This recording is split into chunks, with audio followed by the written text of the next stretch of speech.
Sponsored in part by Pediatric Associates of Dallas. Pediatric Associates of Dallas has been providing excellence in pediatric medicine since 1971. PAD has locations in Dallas and Plano and is now open 7 days a week because taking care of kids is what we do. The following content is not intended as a substitute for professional legal advice, medical advice, diagnosis, or treatment. Always seek the advice of your attorney, advocate, physician, or other qualified health provider with any questions you may have regarding any medical or educational concerns.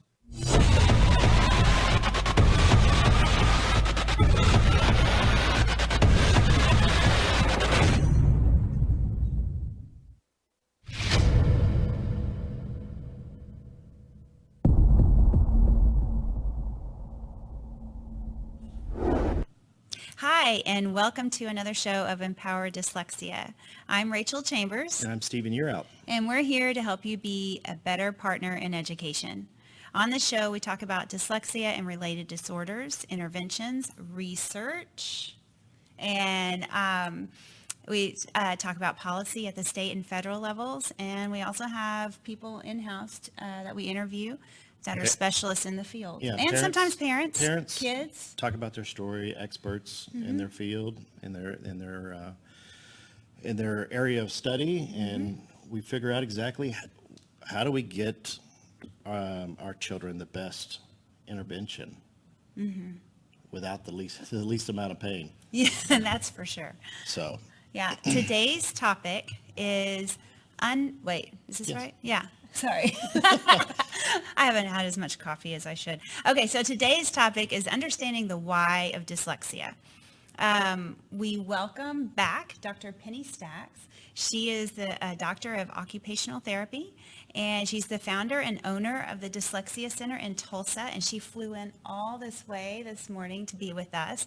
The Dyslexia Center in Tulsa was established in 2011. Yep, that's right. 2011, and she has over 26 years of experience working as an occupational therapist, including kids with special needs.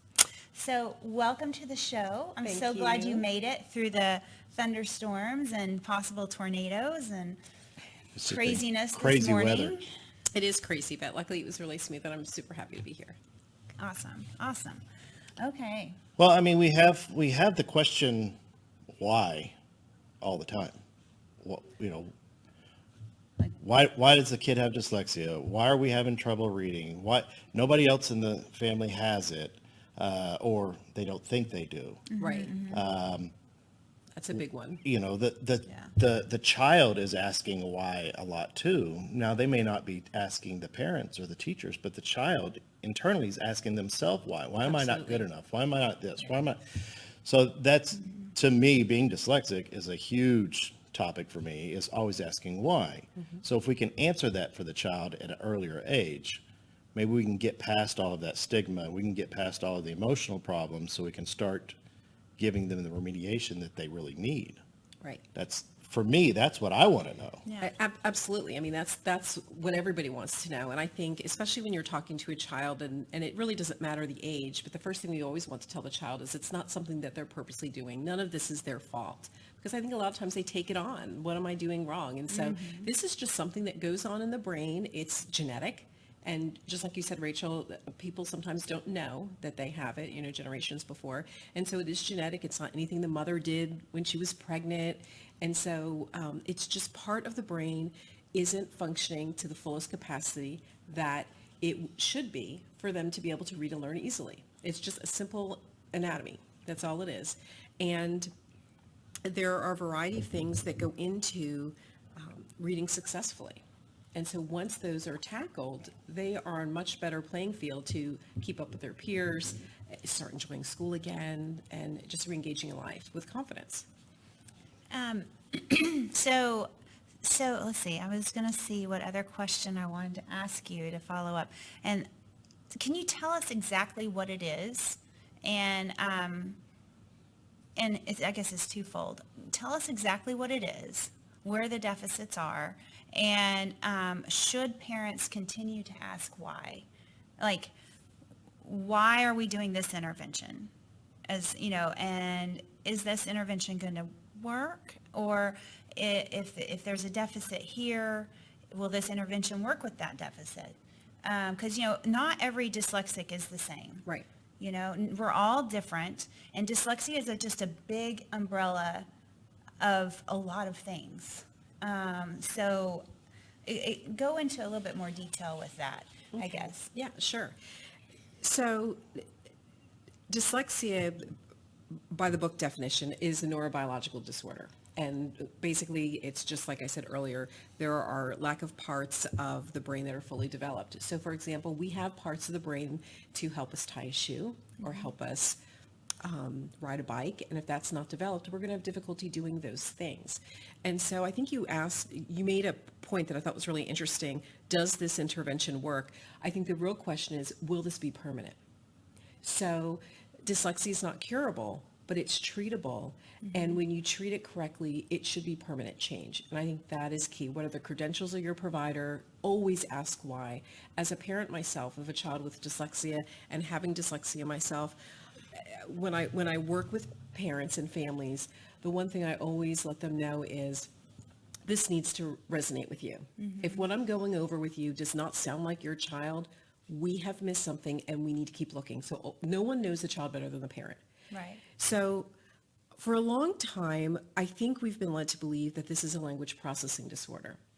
And I don't think that was misleading, but I think what it is the profession that looks at reading and language, they are educators. And so they're going to write about what they know, and that is teaching language and reading.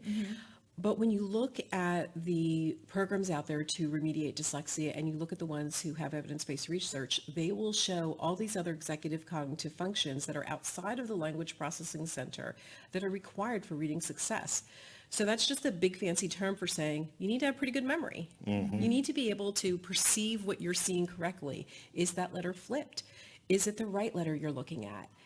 Is there an S at the end of the word, or is that a 5? What are you visually processing?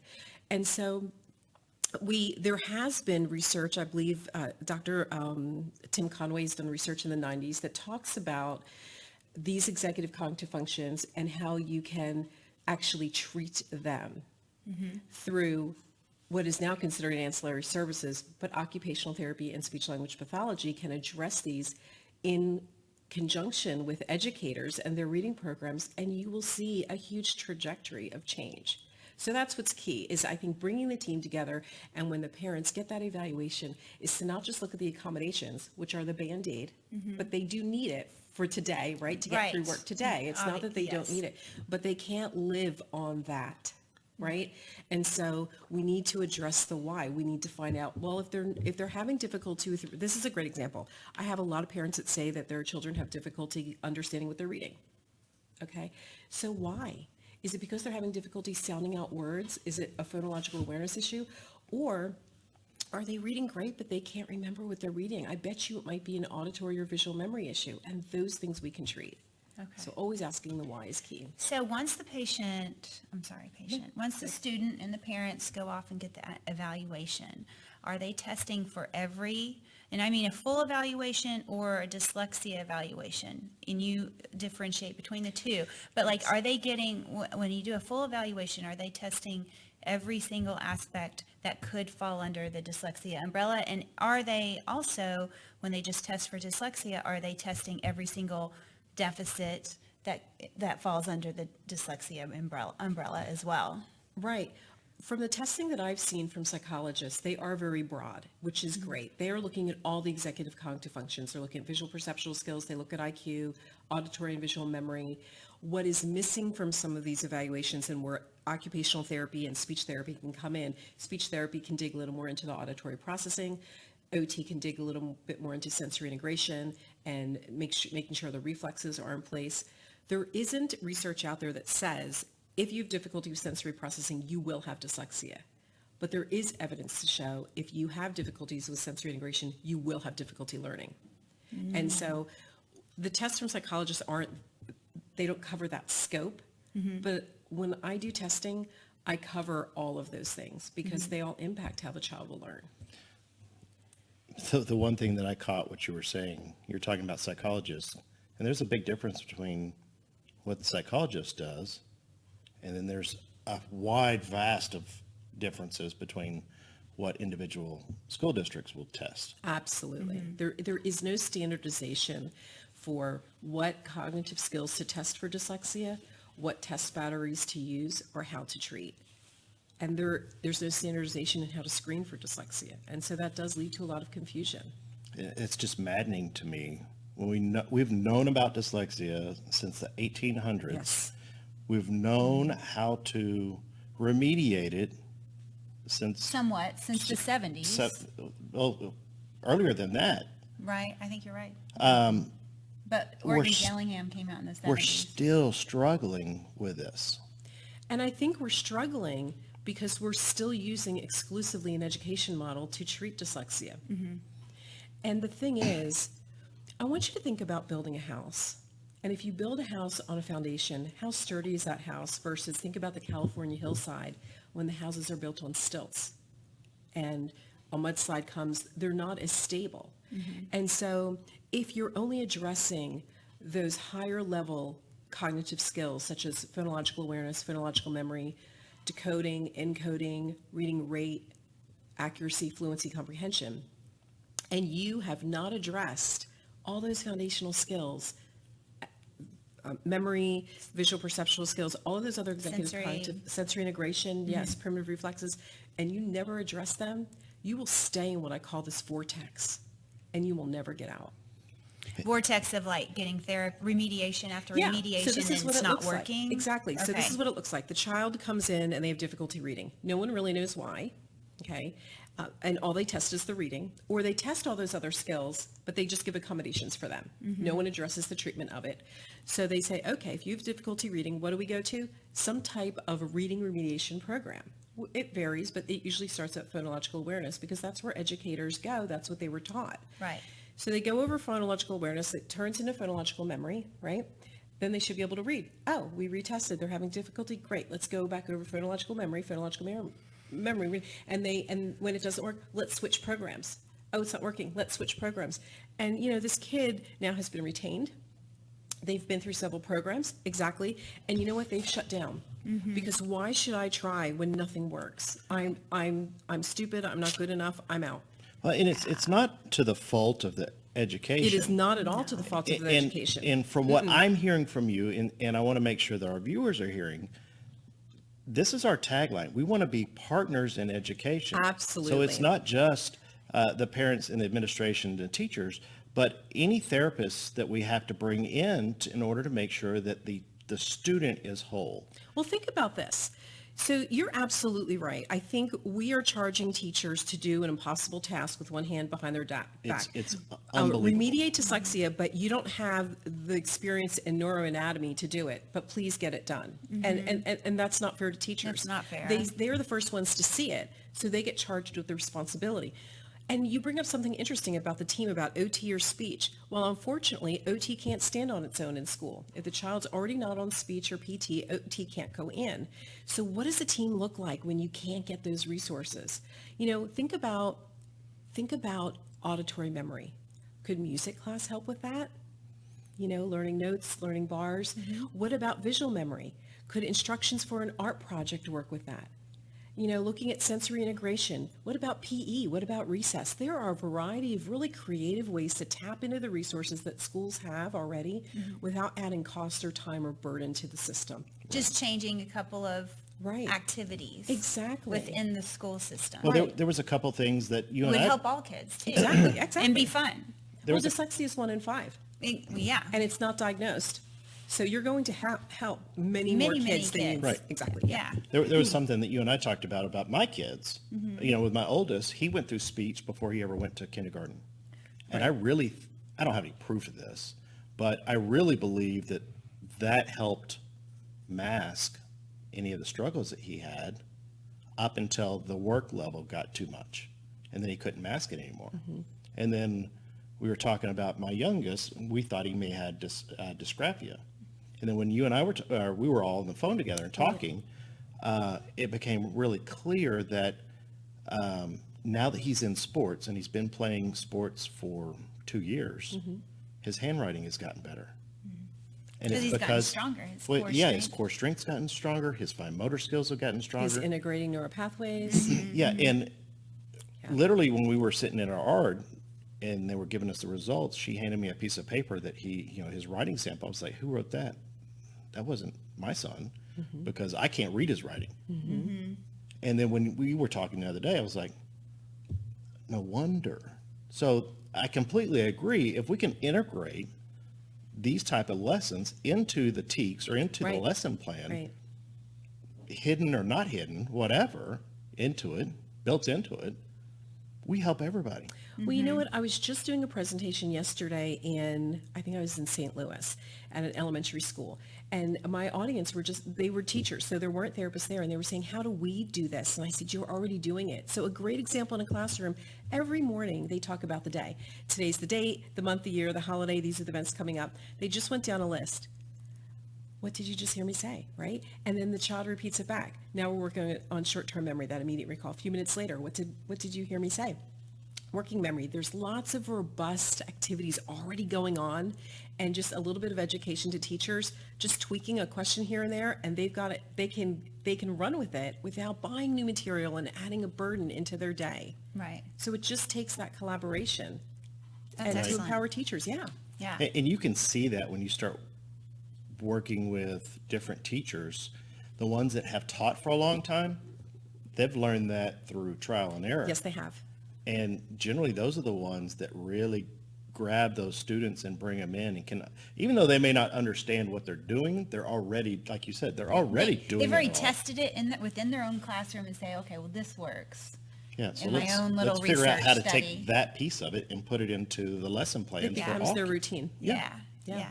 Well, let's talk about this slide right here. great, yeah. The read, the phonological awareness slide, Ziggy.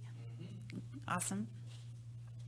Yeah, so thanks for bringing this up. So this basically is what we were just talking about. So we all identify, thank you so much. We all identify that students have difficulty reading, and it could be anything. For one, it could be spelling. For another, it could be comprehension. So I'm using it as a very broad term. And our go-to for that is to address phonological awareness and phonological memory. And often that is all that gets done. So that's that stop sign.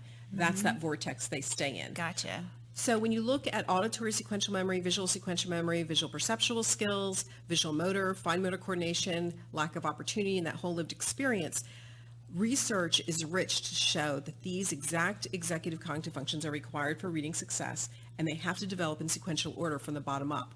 And when you have all of these in the average range, or what's average for child, so if you have a child above IQ, above average IQ, then their scores should be above average. So it's average for the child. You are going to see robust growth in their phonological awareness. And here's the thing. Once you build up those neural pathways for the memory and those executive cognitive functions, they are permanent. They don't go away. So you don't have to send your child back 2 years, 5 years later. That's permanent change. So what you're saying on that slide is that the phonological awareness and I'm looking at the slide again, y'all. But the phonological awareness and phonological memory, that's the two areas that are being remediated. Yes. But if that dyslexic student also has auditory sequential memory deficit or visual can't say it. Visual sequential memory, and those two areas are not being dealt with, then that's when they're going to stay in that vortex and never really fully accomplish what Right. So the think about this. remediations are supposed to do. We have to remember how digraphs sound. TH is th, PH is th. We have to remember that. That's phonological memory. But if our auditory memory is poor, if we aren't remembering what we're hearing, how is our phonological memory going to take hold? Right. That's how that has to come first. So parents, when you get your test results back on your child and it says they scored this on phonological awareness and this on phonological memory and this on visual sequential memory and auditory memory, and there's deficits there, and I guess then their IQ is fine, then you need to ask, okay, we're treating the phonological awareness part, but what are you doing for our auditory memory? Exactly. I mean, what that needs to be treated too. Yes. And the so- tests are broken down like Yes, that? Okay. yes, they are. And the interesting thing is when parents get the report, they usually spend 20 minutes to half an hour going over the report. I usually spend about an hour or two because there's lots of questions. But they go right to the accommodations. Here's the deficit. So if you have difficulty with auditory memory, record lecture. That's the fix. Yeah. Right? And so that's the why. Reading is not dyslexia. No. That's one characteristic that you see. There's a reason they can't read. So that's the why question. Why are they having difficulties reading? Oh, is it due to phenome isolation, identifying sound in a word, or is it due to memory, or is it due to they're not visually perceiving what they're seeing? Find out the medical reason why and bring in your medical team to help you. And that joining of the medical model and education model will just make a world of difference for your child. So I keep asking those questions. Well, it takes the stress and the burden off of the school system. Right, it shouldn't be the school system's burden. Absolutely. The more and more I'm learning about dyslexia, the more and more I'm leaning that direction, is that you shouldn't burden the school system to deal with this issue when it's a medical issue. Right. You wouldn't do it for diabetes. You wouldn't do it Exactly. for whatever else. Right, But exactly. let's look at this, and as people like to say, dyslexics look at things differently or whatever. We're outside of the box thinkers, Yeah. Stephen. That's right. We need to look at this and look at what's not actually working and be honest with ourselves about have the what's not conversation. working. Yeah, it's And let's try to fix that piece of it. it's a hard conversation. It is. And what would it look like? What if teachers and administrators were allowed to have permission to have these hard conversations with parents and not risk losing their job or getting in trouble for putting the school in a position to have to pay for this? What if they had the freedom to recommend, and then it's the parent's choice, but at least the parents are informed. And they're not informed right now. I think the biggest problem that I've seen when I talk to teachers, well, number one, they're scared to Yes, they say are. anything. Yes, But rightfully so. you have such a vast personality differences between teachers, right? Some people are going to come in with love and caring and explain to you, hey, look, there's something not right, there's something going on. And then there's going to be some people that are very blunt about it. And, I keep telling teachers and administrators, hey, if you're dealing with a child that has a learning deficit or a learning disability, you're probably talking to a parent with the same thing. Absolutely, because So it is genetic. you need to make sure that you're explaining it in a way that they can understand what it is you're talking about, and that they can go back in their mind and go, oh, I see what you're saying. I get what you're saying. Some empathy, kindness, and just a very simplistic explanation so it's not overwhelming is really what the parent needs, and that's support. And most of the teachers that I know and that I've talked to, they all want to be able to do that. They want to Yes, have they those do. open lines of communication, and most of the administrators do too. They don't want your child to suffer. I don't think they would have gotten into that line of work to see children suffer. I mean, Right, they that's- want to help children. They Yes, want they to do. teach children. They love children. Well, So and that's where that partnering education comes in, and we need to make sure that the parents are extending the olive branch also and Yes. saying, hey, look, let's put all the other stuff aside. Let's put my anger because you're hurting my child. I perceive you Right. hurting my child. Let's put that aside. Let's make sure that my child gets the help first. And then if you and I want to go to war later, then we can go to war, whatever. But let's make sure that my child gets the help that they need. I like that you brought that up because the child is the center of that entire team, and often they're forgotten. Yep. And becomes this dialogue between colleagues and, parents, but that child always needs to be front and center. Well, and they're the ones that gets hurt the most. Sure. yeah, And it's all because who wants to be right? Right. right. So again, let's make sure that we make sure that the child is like you said, front and center of the conversation, and everything else can get pushed to the side till later. You know, you bring up a good point about it being right. When you're around a table with a variety of disciplines and you have a difference of opinion, often they are both right, depending upon the perspective they're coming from. And to just go into those instances with grace and see it from their Yes. point of view, I think would alleviate a lot of that misunderstanding and just go in it knowing it's coming from a good place. But I think that's really important that you mentioned that. Some places are not, though. Well, you have to bring it back. You as the parent have to bring it back to that and go, hey, whoa, Right. stop. Depends on who you're messing or Stop. Let's talking with. let's go back to dealing with my child. I don't care about all that other stuff. Right. How are you going to help my child?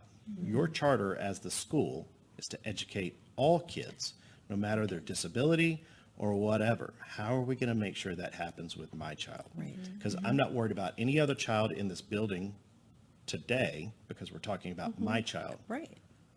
Once we figure that out, we can talk about all the rest of the children. It's a valid point. So okay, let's say if we went back to that slide and looked, if let's say our child has every single thing, like is a severe dyslexic, when they took the test, everything lit up. Okay. On that previous slide, that slide right there. Thank you, Yeah. Ziggy. So let's say that they have all of that. So what is the remediation process? What should they start first? Or is it something that they do in conjunction with everything? That's a great question. So developmentally, let's say you take the treatment, no matter if you have it for a year or 3 years, whatever your plan is, the first third, you will see the visual perceptual skills, visual motor, visual memory, auditory memory come up first. The slope of rise over run will be very steep. Then you will see phonological awareness, phonological memory, and the last thing you'll see is that reading component, and comprehension being the cherry on the Okay, so on that's the sundae. last. The last. So you can do it a variety of ways, and I've done it a variety of ways, and I don't have any preference, one or the other. The way I typically do is I do everything at the same time. Just In hit one 'em. session, yes, we do a little bit of everything, because here's the thing, they're not sitting under a functional MRI, and I don't know when that neurosynapse is kicking in, and when it kicks in, I want it to start picking up everything else. So that's one school of thought. But I've had to get creative with parents on limited time or limited funding or whatever the resources were, and we've had to choose our battles and say, okay, what do we do first? I go to what on the foundation scale, right, is the one that's not at par, and that's where we start, and we work our way up in developmental sequential order. Well, like Dr. Conway's talked before, there is That pyramid. the pyramid. There's 8 ways that you learn. But what I was going to say is he talks about how there is a methodology for learning language. Yes. And it was just like you were saying, you get the phonological awareness first, Right. and it builds We up. speak before we learn Right. to read, right? And if you don't have that, You gotta if have you your skip speech steps, Exactly. you're going to be right back at having that same deficit. Same thing we were talking earlier. You're going to be in that vortex. Yeah. So then the next question is, how do we do this, right? Right. Okay. So do we want to go to the next Next slide. Ziggy, can you pull up the next? There we Right go. there. So This do you is love your- my lovely your drawing, artwork. my artwork? So yeah, so basically we're building a neural pathway. Just like we would go to the gym every day to build muscles in our body, we need to work out our brain every day and exercise our brain. And that's really what this philosophy is. It's experience building a neural pathway. That did not come out right, but you got my drift. Okay. And so the way to do that is you have these 2 nerve cells that need to come together. There's a dendrite and there's an axon. The axon is just this one thing that's just kind of hanging out. And when it gets taxed, it gets challenged, it needs extra support. So it'll reach out for a dendrite. And when it makes that connection, that synapse, now you have a neural pathway where information can flow much easier. The more you lay down, the better you are at whatever skill you're working on. So if we can just slip right back to that slide. So we do this using the Kate model. So C would be challenge. So you need to challenge the axon. So let's say that you have poor auditory memory. You need to seek out activities that will work on auditory memory. And then you need to actually engage in those activities. So let's think of a simple game like Simon. Okay. I mean, there's nothing simpler than playing Simon, and that is a great auditory sequential memory activity. So Simon Says. I was, Says. Yeah, I was okay. horrible at that game. Are you talking about Simon Says or the The one that you push the Yes. color. The one I was. Oh, horrible. is that Simon Says, where you push the colors? Yeah. Or do you say Simon Says, stand on your It's, leg? no, not Simon Says Stand on Your Leg, the actual game where you Actual light game, up Simon. the game, right? Okay, Horrible I got it at now. it. Yes, and it's probably I because loved that game. Yeah. I sucked loved it. I was terrible but I at was it too. horrible at it. the more you practice, though, the easier that gets. It's And then true. over time, you evaluate, and you'll have some summative evaluations to look at or formative evaluations. So summative is like observation, right? So what you should see in a month or two is they're just able to hold on to things longer. They're not as frustrated in class. They can keep up with class. They're enjoying school more. They're not as stressed. Those are all valued things we want for our kids, right?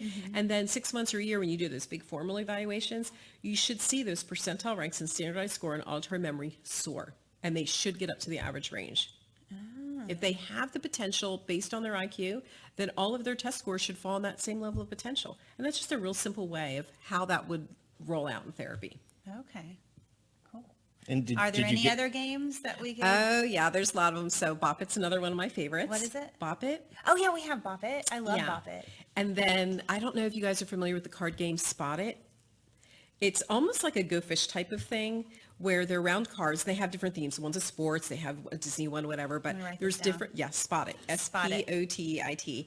And it has different pictures on it, and you deal out your cards. There's a variety of ways you can play the game, but you deal out the cards, then you take one card and put it up. And the object of the game is to get rid of all the cards in your hand. So you need to look at a card in your hand, and there's going to be pictures on your cards, and you have to find one that matches the one over on there. So you're working on visual memory because you're having to look here, remember what you see, and then look at yours. You're also working on figure ground, which is a visual perceptual skill to find things in clutter. Because our kids, can you find a word in a bunch of text? Can you find things in your closet? Are you Like a word organized? find? Yeah, like Where's Waldo? Okay, where's So Waldo? Okay. figure ground is a visual perceptual skill needed for reading. And then it's also working on visual discrimination, telling one from the other. And it's also working on form constancy, meaning you can have the same picture here, but maybe on my card it's bigger or smaller or rotated. So lots of rich skills in one game. So that's what And I it always makes it look for. fun, too. Yeah, I look for activities that hit more than one thing and that the kid just has fun in. Now, I will say one thing. We are putting activities in front of children that we know are hard for them because that's the skill we're working on. So take it to the pace that the child can go. You don't want them crying or upset. So stop before you see them getting stressed. It may be just a few minutes at first and then build up. Yeah. Cool. I just learned something new. You want to Did- play Bop It now, did don't you? I you- do. yeah. I really love that game. It also makes me mad. the one thing that I keep hearing you go back to is IQ level. Yes. Remediating to as close to that IQ level as possible. Yes. Yeah. And Which- that's the key.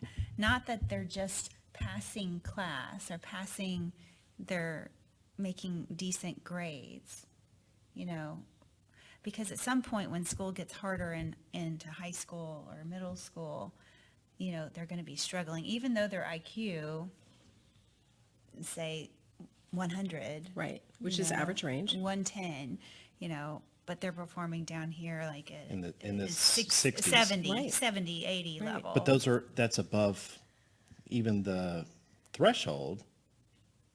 Then you're saying, no, he's fine. No, that's a huge gap. Well, you know who really gets missed here in this conversation? What about the children who have an above average IQ? They're twice They're exceptional. scoring average on everything. They're studying 4 or 5 hours a night. They get frustrated in class because they're bored and they don't understand, and they will never get services in schools. Yep. That's a real problem. I have a lot of children I see that are in gifted and talented programs at schools. My teachers used to get so angry with me because I would not open my book. I would not read. I would sleep in class, but when they gave me a test, I'd pass it. They're like, how do you Yeah, I do can see that? as a teacher that would be frustrating. Where'd you get that? Yeah. And they're like, are you getting that through osmosis? Whatever. So, but yeah, it's the same thing.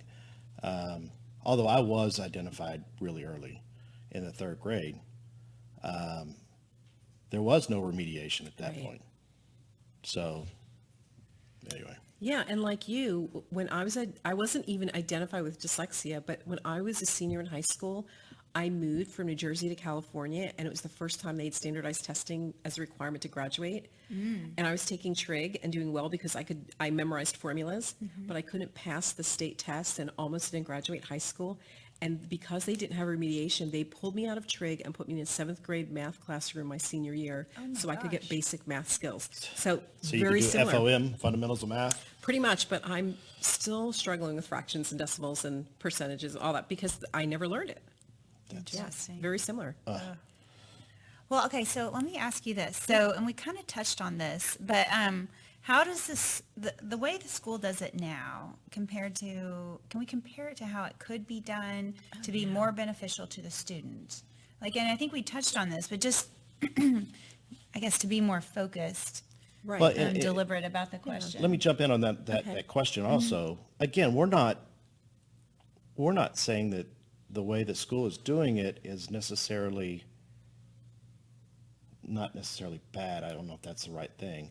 We're saying, how can you tweak it to make it the most beneficial for the Absolutely. child? Yeah, I guess yeah. that's really what Right, you're asking. sure. Yes. Instead of saying, hey, school, what you're doing is wrong, we're right. not pointing the finger. We're No. saying, how can we tweak this to make it Or most in a beneficial? in a utopian world, what would the school look like where kids got all the services they needed, you know? Well, actually, we're not far from that utopia because schools are ideal to handle this because they have the entire team already present. They have psychology on staff, they have OT and speech on staff and PT. The team's there. It's intrinsically built in. So that's the lovely part.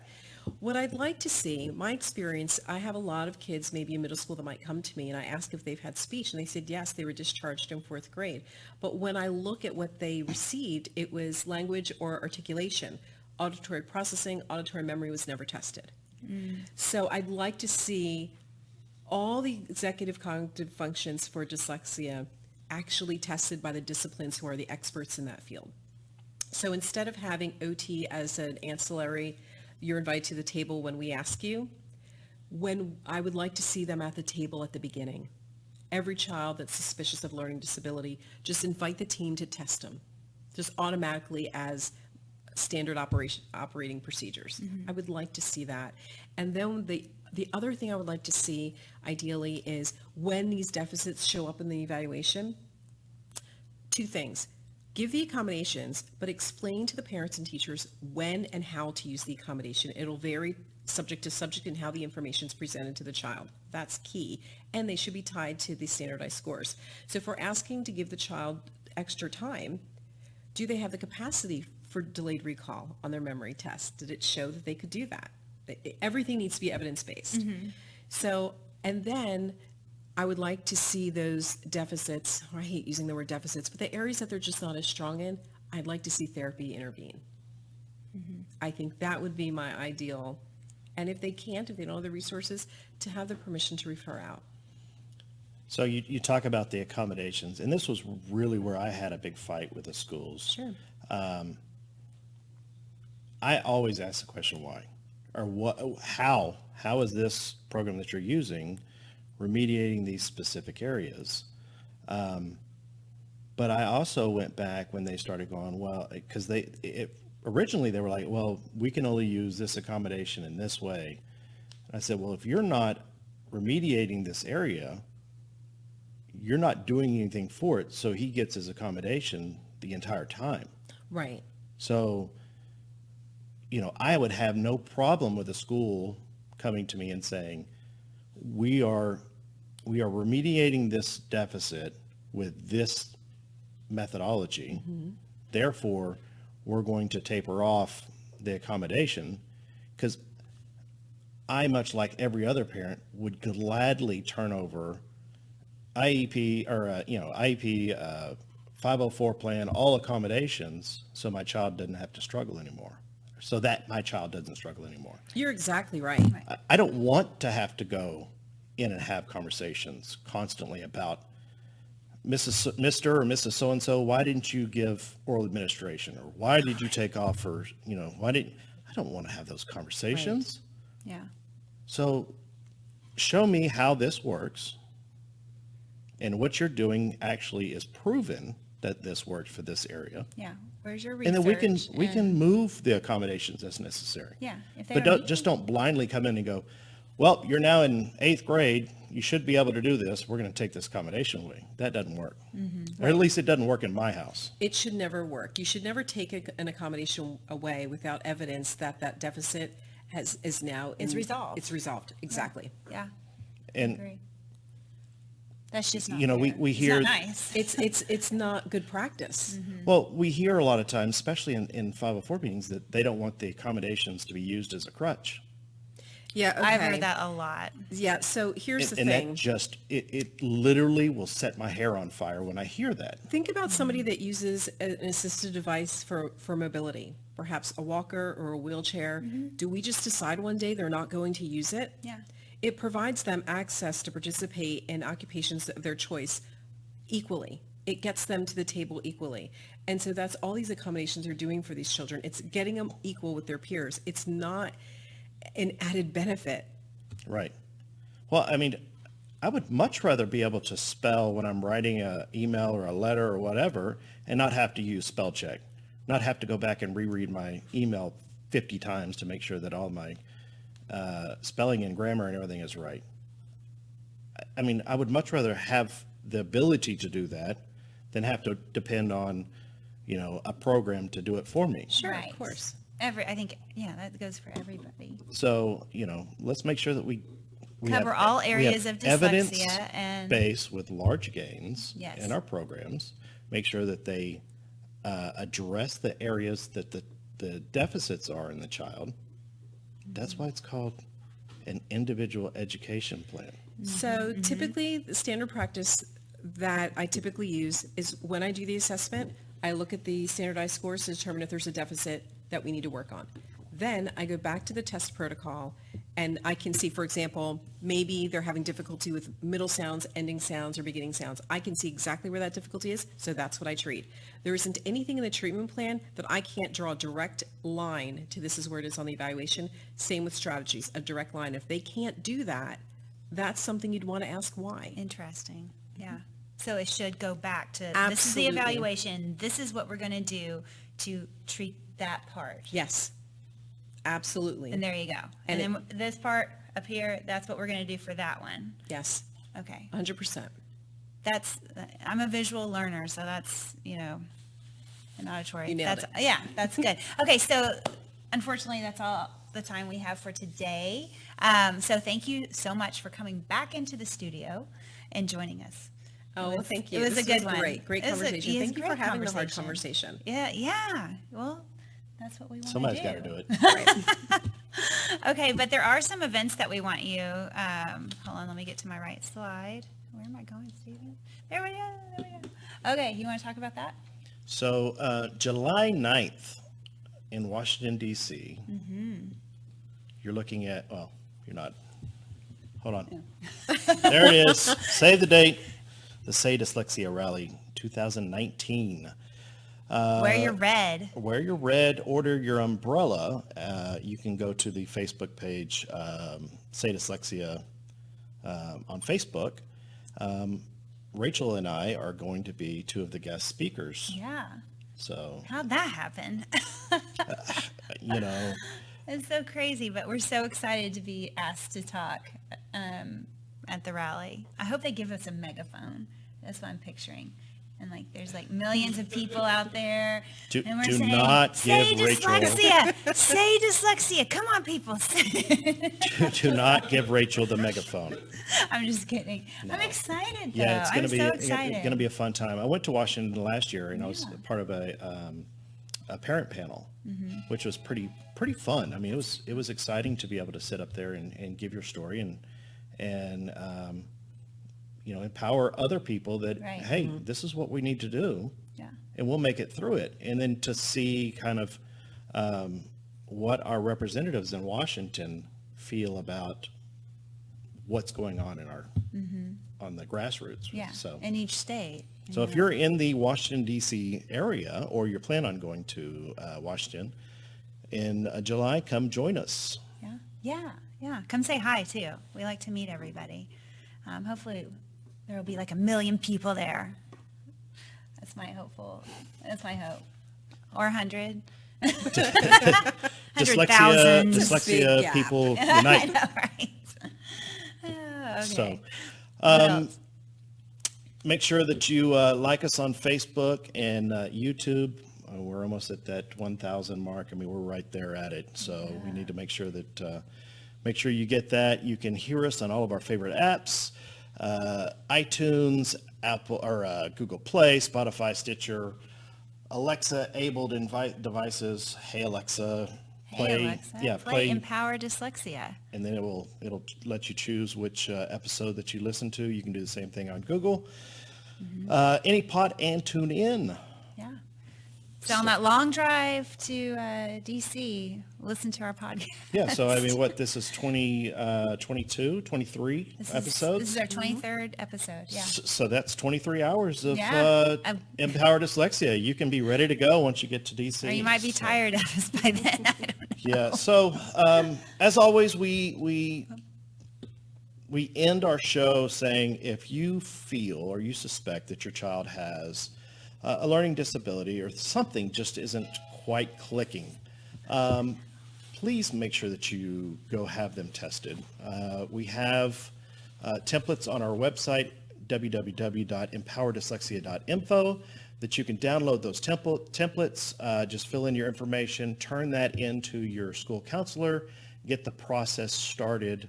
You will be very happy and relieved to be able to get the help that you need, and so will your child. There it is. There it is. Thank you, Ziggy. You can download those and just, like I said, fill out your information, turn it in. I used one just like a month ago. So it works. So it works. Wanted to have a paper trail. There you go. I asked for evaluation, and we're still on the waiting list or something. But I will say this. My son started his intervention with Dr. Conway's program. That is fantastic. On Monday, yeah. And And- he really has enjoyed it. I mean, he likes it. He's 14, and he's liking it. That is I mean, fantastic. he's only had a couple of I sessions. went through some but- testing, and I start, I think, within the next week or so. Awesome. So we'll, So we'll keep you posted on that kind of stuff, people. yep, All right. That's all the time we have for today. Thank you. Have a great day. we'll see you next time.